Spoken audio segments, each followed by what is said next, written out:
And joining us now from Waterloo, Ontario, is NDP leader Tom Mulcair. Thanks for being here, sir. A lot of talk today about... Lyndsay. Bit of a delay, but there's some talk today, possibly, that the Prime Minister may give some support to abolishing the Senate. What's your reaction to that? Well, you know, Stephen Harper used to talk a good game about abolishing the Senate, and over the past 10 years, he's had ample opportunity to move in that direction, but instead he's named 57 of his cronies to the Senate. He's set something of a record, frankly, and as far as we're concerned, Canadians deserve better. You have talked about abolishing the Senate. It's a long time platform that you stand on, but it does present you with a unique problem if indeed you do form government. How would you go about passing legislation if you don't have any senators in the upper chamber?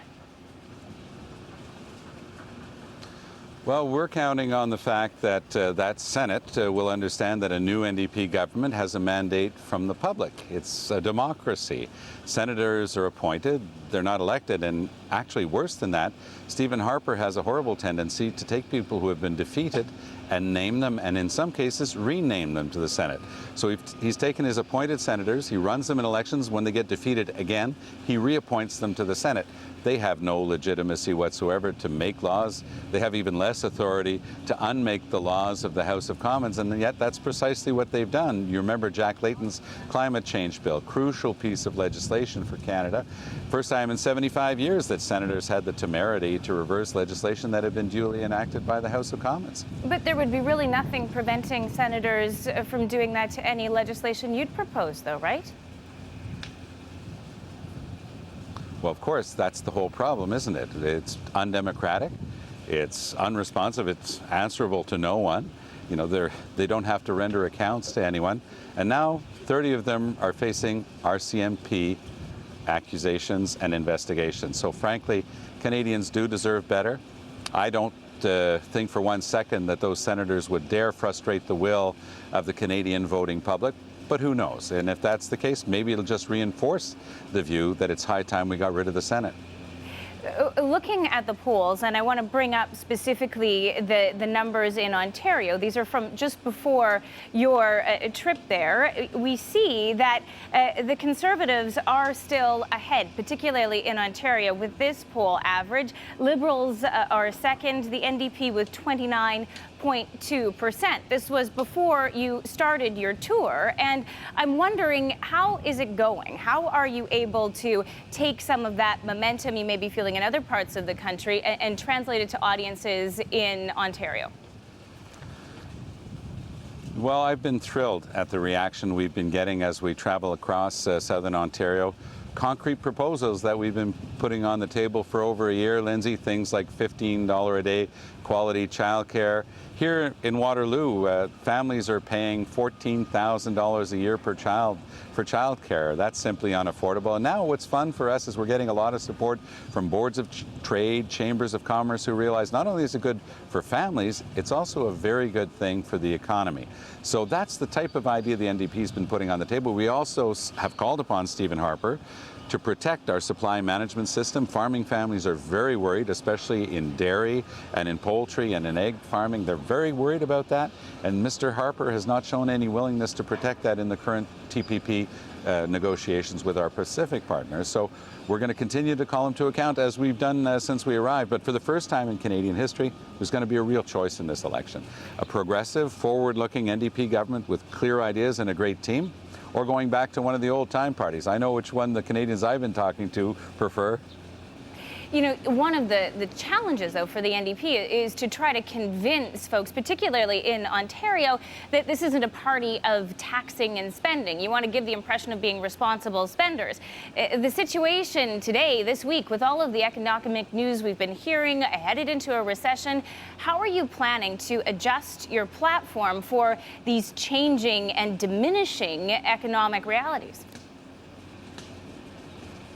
Well, of course, it's our obligation. Our platform will be fully costed, and everything we've rolled out so far The example of the childcare is a good one. Everything's been costed. We've explained where the money's coming from, how it's going to be spent, and how much it's going to cost over the 8 years that the program's going to be brought in.